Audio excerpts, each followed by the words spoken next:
தாங்குகிறது. கழகத்தின் தலைமையிலான கூட்டணியில் இடம்பெறும் கட்சிகள் குறித்து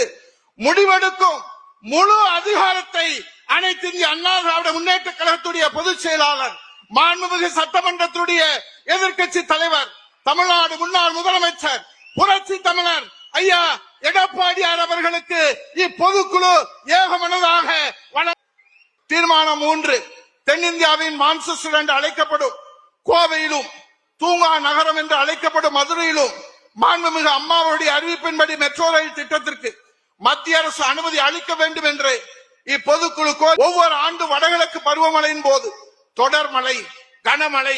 வெள்ளம், புயல், காற்று போன்ற இயற்கை பேரிடர்கள் ஏற்படுகின்ற போதும் இயற்கை பேரிடரை பாதுகாப்பாக எதிர்கொள்ளும் மக்களை பாதுகாப்பதும் தொடர்ந்து தோல்வியடைந்து வருகின்ற ஸ்டாலின் திமுக அரசு தீர்மானம் 5 என்பதிலே சிறப்பு தீவிர வாக்காளர் பட்டியல் திருத்த பணி SIR கழகம் வரவேற்கிறது. முறைகேடான வாக்காளர் பட்டியல் மற்றும் தீர்மானம் 6 விவசாயிகள் விளைவித்த நெல்லை உரிய காலத்திலே கொள்முதல் செய்து விவசாயிகளை பாதுகாக்கவும் நெல்லின் ஈரப்பதத்தை 17% 22% உயர்த்துவதற்கும் மத்திய அரசின் ஆணையை பெற்று நெல் கொள்முதலை முறையாக